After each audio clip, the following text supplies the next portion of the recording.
Autumn 1944. Northern Italy lay draped in fog and defeat. The Apennine Mountains cut through the land like scars, and along them stretched the Gothic Line, Hitler's final fortress in the south.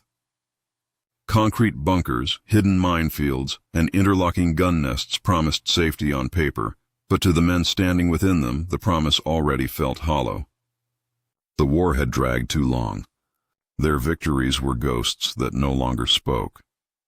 Colonel Friedrich Adler paced the length of his command post, boots striking the cold stone floor in rhythm with distant thunder. Maps were pinned under cracked glass, red lines crawling down the Italian countryside like veins of a dying body.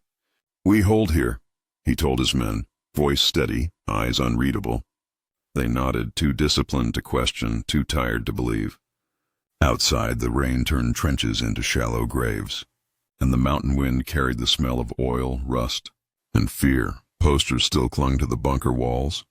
Curling at the edges, propaganda promising glory. Painted smiles of soldiers who were already dead. The younger troops, barely 20, whispered about Allied tanks that burned through steel and stone alike. Adler silenced them with a glance. He'd seen enough fronts to know fear spreads faster than fire. Yet even he felt it, that creeping unease that this line, this iron wall, was nothing more than a delay from his lookout. Adler could see flashes in the distance, artillery drills maybe, or something worse. The horizon flickered orange against the rain, like the world rehearsing its end. In his journal that night, he wrote only one sentence. "We have built walls not to win, but to buy time for defeat." He closed the book, extinguished his lantern, and listened. The mountains groaned. The guns whispered. And somewhere beyond the fog, the Canadians were coming, with a weapon none of them had yet imagined. By late September, the Gothic Line pulsed with rumors thicker than the fog. In every trench and dugout, whispers slithered like smoke, tales of flame machines used by the Canadians. The veterans scoffed, calling them Allied fairy tales meant to spook the young. "Gasoline ghosts," one sergeant sneered. "You can't burn the rain." Laughter echoed briefly through the bunker corridors, brittle and hollow, the kind of laughter men used to keep the dark at bay. But the first proof came at dawn. Patrols sent to recover an abandoned outpost near Rimini returned with eyes wide and uniforms scorched. One stumbled into Adler's command post, skin blackened at the edges of his collar. "They don't shoot," he rasped. "They breathe fire." The words froze the room. Even the radio operator stopped pretending to be busy. Hours later, scouts brought back photographs, tanks no larger than tractors, carrying steel drums and hoses instead of cannons. Allied insignia burned through the mud, but the real horror was in the terrain behind them. Trenches reduced to ash, machine gun crews welded to their weapons, bunkers that still smoldered beneath the rain. Adler studied the pictures in silence. The faces around him blurred into shadow, waiting for his denial, but none came. He knew enough engineering to recognize genius when he saw it. The Wasp, they called it, a universal carrier modified into a flamethrower on tracks. Small, mobile, and terrifyingly efficient. That night, soldiers gathered around fires, their silhouettes trembling. Some prayed, others sharpened bayonets that would never touch their enemy. The joke stopped. The Gothic Line, once a fortress, had turned into tinder. In his journal, Adler wrote, "The Canadians have found a way to make fear itself a weapon." Outside, the rain hissed softly against the earth, as if the sky itself were trying to put out a fire it couldn't see. The rain hadn't stopped for 3 days. It fell in a slow, endless curtain that turned the Gothic Line into a mire of despair. Trenches filled like open wounds, and soldiers used their helmets to scoop out water that always came back. The distant mountains, once clear and proud, now dissolved into mist. Every sound, a creak, a cough, a shovel hitting stone, felt amplified in the silence that hung before battle. Colonel Adler sat in his dugout beneath a leaking canvas roof, ink bleeding across damp pages. His journal had become his only confidant. "Command insists the Canadians have been halted," he wrote, pausing to watch a drop of water fall onto the page. "But the earth itself seems to tremble. Even the rain carries their rumor." Outside, the men were ghosts wrapped in mud. Cigarettes glowed faintly in the dark, tiny rebellions against fear. The younger ones whispered about home, about the end of winter, about surviving one more day. Adler overheard them sometimes and felt the weight of their innocence. He envied it. At headquarters, orders still arrived, pointless, polished, disconnected from the front's reality. "Hold position at all costs." The words meant nothing anymore. The Canadians were gathering in the valleys beyond, and every scout returned with the same quiet terror in their eyes. There was no shouting, no bravado, only that heavy, unspoken truth. The storm was coming. When night fell, Adler walked the trenches himself. The rain mingled with oil and blood from the wounded they couldn't evacuate. He stopped by a burned-out machine gun nest, its metal still warm from the last skirmish. The air smelled of rust and exhaustion. Somewhere far off, thunder rumbled, or perhaps artillery. It was impossible to tell. In his journal, Adler wrote again before extinguishing his lamp. "They say the Gothic Line will hold. But the mud takes more ground every hour, and mud has never taken orders." He closed the book and listened. The rain, relentless and patient, seemed to whisper of fire yet to come. The dawn that broke over the Gothic Line carried no warning, just a silence so deep it felt sacred. Then came the sound. A low mechanical growl, distant at first, rising through the fog like the breath of something alive. German sentries raised binoculars, squinting through the mist. What they saw didn't look like tanks. They were smaller, squat machines crawling across the mud, each one trailing a glistening hose. Colonel Adler stepped from his command post just as the first streak of flame erupted. A river of fire arced through the gray morning, striking a bunker entrance. In seconds the world became an inferno. The men inside didn't even scream. The sound was devoured by the roar of liquid fire. The heat was unbearable. Helmets melted. Ammunition cooked off in a series of hollow pops, echoing down the line like a death drum. The Wasps moved with terrifying precision, not armored giants, but steel predators. Their operators rode exposed, faces streaked with soot, aiming their flamethrower nozzles as if painting death itself across the trenches. The Germans fired back desperately, bullets sparking off armor, but the fire didn't stop. It crawled, clung, and consumed. Adler shouted orders through the chaos, but the air was thick with black smoke and screams. The rain turned to steam as it hit the burning earth. A machine gun team tried to retreat. They didn't make it 10 feet before the flames caught them. One soldier fell to his knees, clawing at his uniform as the fire turned it to liquid. Adler could only watch, paralyzed by the horror he could neither fight nor comprehend. Within minutes, entire sections of the Gothic Line were gone, not overrun, but erased. The bunkers that had taken months to build were now tombs of glowing ash. As the Wasps withdrew, the silence returned, heavy, suffocating, final. Adler sank against the wall of his dugout, face gray with soot, eyes hollow. "It isn't war anymore," he whispered. "It's judgment." In his journal, his pen trembled as he wrote, "We built fortresses of stone, and they brought fire that could melt faith." Rain fell in thick, cold sheets, but even heaven's downpour couldn't smother the inferno that consumed the Gothic Line. The Canadians advanced methodically, Wasps leading the way, each burst of fire cutting through the storm like the breath of a furnace. The rain turned to vapor as it met the heat, cloaking the battlefield in a ghostly fog that reeked of oil and burning timber. Colonel Adler staggered through the chaos, his uniform soaked and blackened. The line, his line, was disintegrating before his eyes. Bunkers once thought indestructible erupted one by one, their concrete walls glowing orange from within. Machine gun nests fell silent, their crews either dead or running. A field telephone crackled with voices screaming for reinforcements that no longer existed. Command had collapsed. There was no front anymore, only fire. He saw his adjutant, young, loyal, terrified, clutching a rifle that wouldn't stop shaking. "Sir, orders?" the boy stammered. Adler's answer came like a whisper drowned by thunder. "There are no orders, only survival."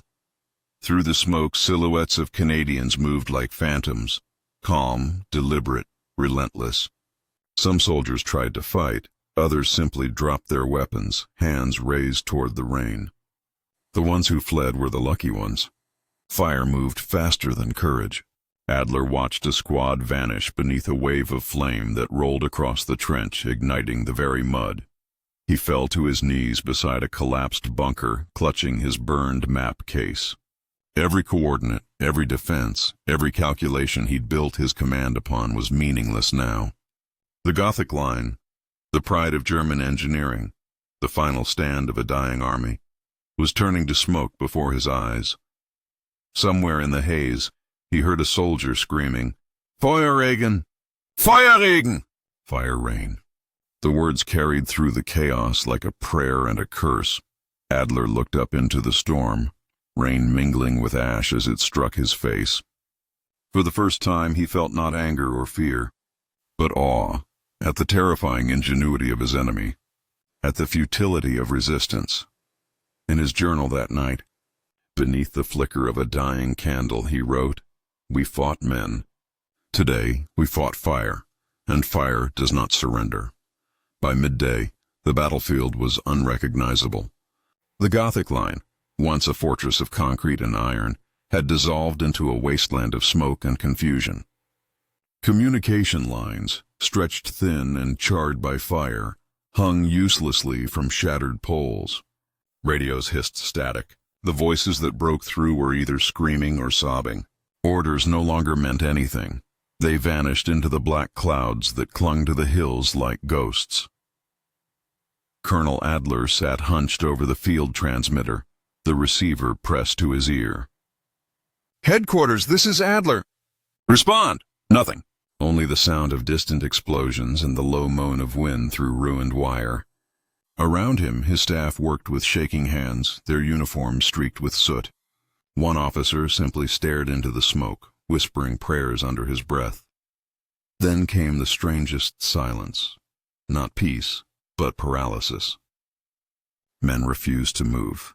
Some stood in open view, staring blankly toward the advancing Canadians, unable to comprehend that the enemy was no longer human in their minds, but elemental, a force of fire and inevitability. Machine guns stood idle, barrels cold. Fear had done what artillery never could. It broke the will to fight. Adler stepped outside his command post. The hills were cloaked in a thick gray haze, the sun a dull circle barely cutting through. The air stung his lungs, filled with the acrid taste of burned oil and ash. Through the smoke, he saw men discarding weapons, their faces ghostly and hollow. A medic ran past him, shouting for help that never came. He tried to rally a squad retreating down the slope. "Hold your ground! Reinforcements are coming!" But they didn't even look at him. One simply muttered, "You can't fight fire, sir." Then he kept walking, hands trembling. The Gothic Line didn't explode, it unraveled. It wasn't steel that failed, it was spirit. Adler realized that the Canadians hadn't just attacked their fortifications. They'd set fire to their faith. That night, he wrote in his journal with shaking hands, "Our defenses did not collapse under bombs, but under belief." We no longer see soldiers, only shadows moving through smoke. Night fell heavy and silent over the ruins of the Gothic Line. The flames had died, but their memory clung to the air, thick, acrid, suffocating. Colonel Adler walked through what was once a trench line, now a charred scar across the hillside. Every step crunched over twisted metal, burned helmets, and the fragile remains of uniforms turned to ash. The rain that had once promised salvation now carried the smell of death. He stopped beside a crater where 3 of his men had taken shelter hours before. What was left of them wasn't human anymore, just silhouettes burned into the earth. Adler knelt, fingers trembling as he brushed away the soot. He'd ordered them to hold the position. He'd believed duty would protect them. But duty, he realized now, was nothing against fire. Somewhere in the darkness, a wounded soldier whimpered. Adler followed the sound to find a man lying against a collapsed bunker, his face half burned, his eyes glazed with delirium. "Herr Oberst," the soldier rasped. "Did we win?" Adler opened his mouth, but the words refused to come. All he could do was place a trembling hand on the man's shoulder and whisper, "Rest, you've done enough." The soldier exhaled, a faint, broken sigh, and went still. For the first time since the war began, Adler felt something more dangerous than fear, compassion. It terrified him. The enemy, the fire, even the war itself. All of it seemed distant compared to the unbearable closeness of human suffering. He stared at his blood-stained gloves, realizing they had saved no one. He returned to his dugout and opened his journal. The ink bled on damp paper as he wrote, "Honor means nothing when surrounded by ghosts. I used to think command was duty. Now I see it as guilt, carved into every order I gave." As thunder rolled in the distance, Adler closed his eyes. The Gothic Line had fallen, but so had something greater, his belief that there was still glory left in war. Dawn broke over the Apennine Mountains, gray and cold, the rain tapering into a thin mist that clung to the shattered landscape. The Gothic Line, once a promise of German endurance, was now a maze of smoke and silence. From the foothills below, the rumble of engines grew louder. Then, through the fog, they appeared, Canada's Wasps. The small carriers crept up the mountain roads like armored insects, their nozzles glinting faintly in the morning light. Behind them came infantry columns, cautious, mud-soaked, yet determined. The Canadians moved with mechanical precision, advancing through villages that still smoldered from the night's assault. Locals, half-starved and trembling, emerged from cellars with white flags made from torn bedsheets. Liberation had come, but it looked like a nightmare. Smoke, fire, and men in steel helmets speaking foreign words of comfort. Colonel Adler watched the advance from a ridge, his binoculars fogging with each breath. The sight was surreal, not an army charging in triumph, but a force of quiet inevitability. He could see the Wasps spraying bursts of flame to clear bunkers, their arcs of fire bending across the wet ground like serpents of light. German soldiers, his soldiers, ran without orders, some dropping rifles, others surrendering to the first uniform they saw.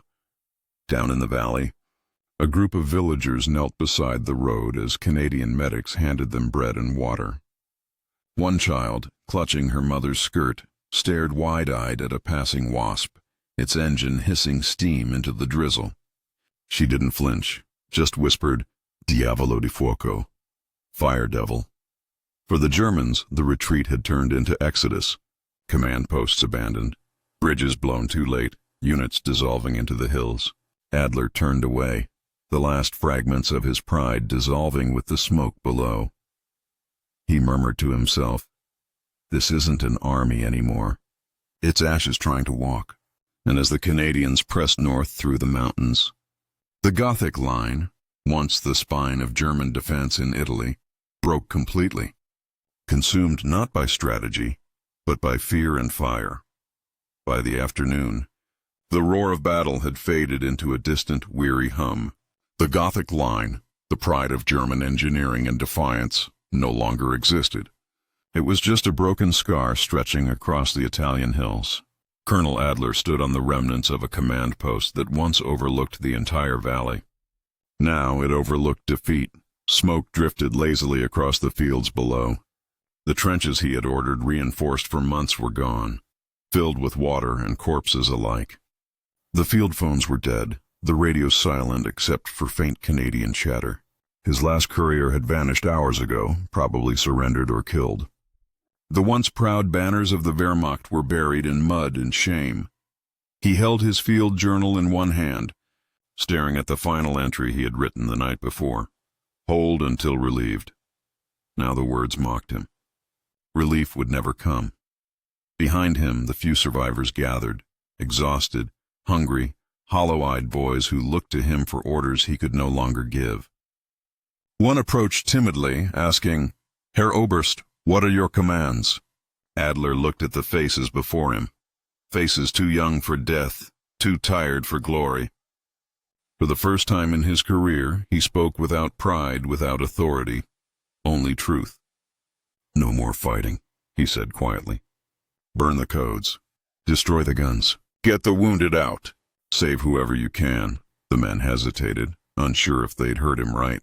Then one saluted shakily, tears streaking the soot on his face. "Jawohl, Herr Oberst." They moved quickly, not out of discipline, but out of relief. As they disappeared into the fog, Adler remained alone. The sound of artillery had stopped, replaced by the steady patter of rain on burned earth. He looked toward the distant ridges, where Canadian columns advanced slowly through the smoke, methodical and unstoppable. He closed his journal, tucking it into his coat. "The line is gone," he whispered to no one. "But perhaps some of us can still be saved." For the first time in years, he holstered his pistol, not in defiance, but surrender to mercy. Years passed before anyone spoke openly about what had happened along the Gothic Line. In Allied briefings, the reports were clear and clinical. The Wasp Flamethrower proved decisive in breaching fortified German defenses. Minimal Allied casualties, maximum enemy withdrawal, cold numbers on crisp paper praising efficiency and innovation. But for those who had seen the Wasps in motion, for those who had burned and survived, the memory was anything but clean. Among the ruins of northern Italy, villagers whispered about the fire machines. To some, they were angels of liberation, the weapons that ended months of terror under occupation. To others, they were instruments of nightmares, leaving walls scorched and men unrecognizable. Even Canadian soldiers spoke of them with unease, remembering the smell of fuel that clung to their uniforms long after victory. "We won the day," one veteran wrote, "but it felt like we'd fought against nature itself." Decades later, in a dusty archive in Bonn, a historian uncovered a small, leather-bound journal. Its pages were brittle, its ink faded, but the handwriting remained steady. The first line read, "The fire came not from the sky, but from the hands of men." It was signed, Colonel Ernst Adler. The entries chronicled his descent from pride to despair, ending with one final note written days before his surrender.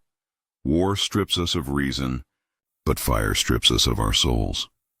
When excerpts of the journal were published years later, they stirred quiet reflection rather than outrage. For many, Adler's words humanized the faceless enemy, revealing not defiance but exhaustion. A soldier who finally saw the futility in his own obedience. Today, the Wasps sit in museums, their metal husks polished, placards describing technological advancement. But beneath the glass, their legacy flickers between triumph and tragedy, a reminder that in war, even innovation burns. And somewhere in the quiet hills of Italy, where grass now grows over the trenches, the ghosts of flame and fear remain buried, not forgotten, just finally at rest.